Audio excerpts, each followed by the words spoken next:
Melissa de la Cruz. Welcome to the show. How are you?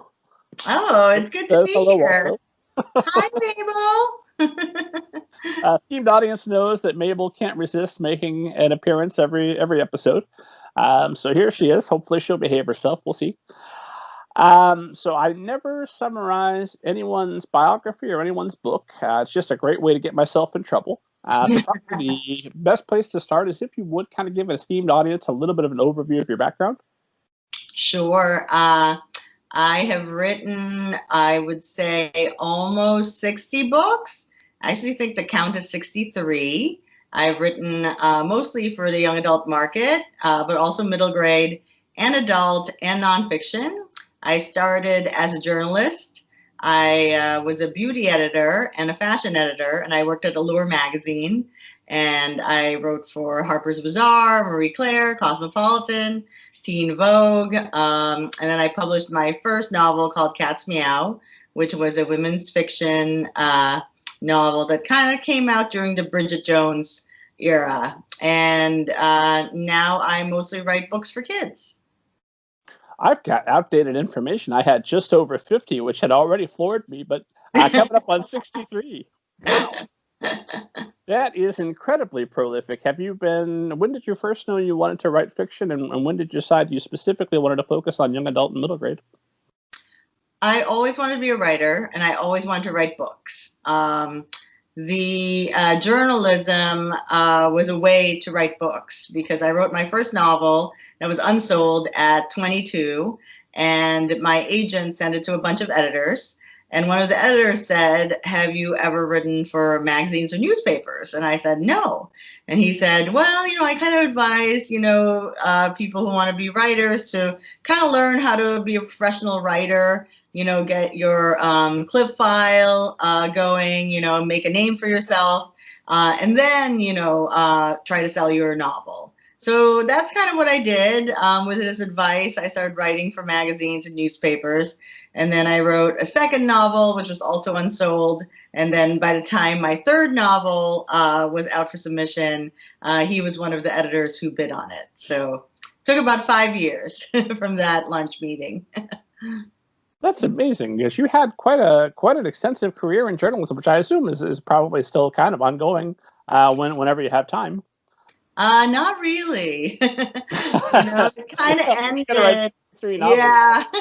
Something. I did try to keep it up a little bit. Mostly when I moved to Los Angeles, because I was in New York, and that's where I was a journalist. And I thought I would be able to do the same thing here that I did in New York, but sadly it was a little harder to do that. So, but it was okay, because the books kind of took off. And you had asked me about when I started writing for young adults, or knew when that's what I wanted to do. So I think The Au Pairs was my third or fourth published book.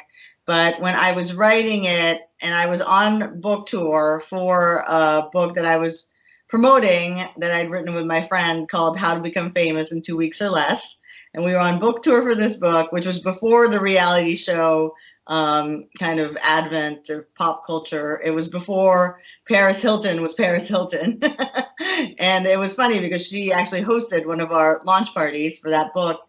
So while I was on tour for this book, I was writing The Au Pairs, and I remember being on the plane and writing it and thinking, oh my God, this is really fun, and this is what I should really be doing. I really enjoyed writing for teenagers, and I really thought that my voice kind of lent itself well to that.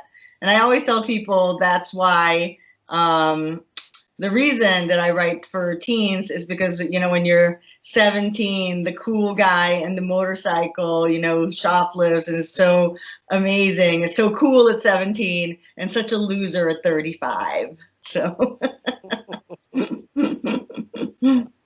we like to stay when it's all. You're looking back to a time when those fellows were cooler. Yeah. So, lots to unpack there, because I know I had seen elsewhere that you had a day job, and that you missed the sound of other people in an office typing on computers. I imagine extra. This is year of 2020. and that you had thought about renting an office just so you could be surrounded by coworkers again. Is that anything come from that? Thus So far? the 5 years that I was trying to get my first novel published, I was a computer programmer, and I worked in an office, and I would write my novel, kind of on the sly at work. And yes, the very soothing sounds of, the phones ringing, murmuring, and people typing, just kind of imprinted in my brain as the best, kind of way to write.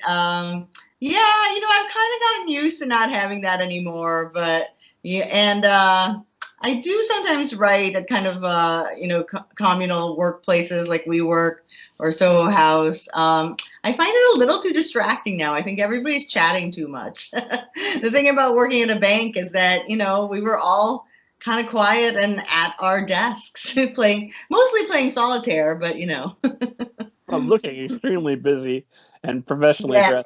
dressed.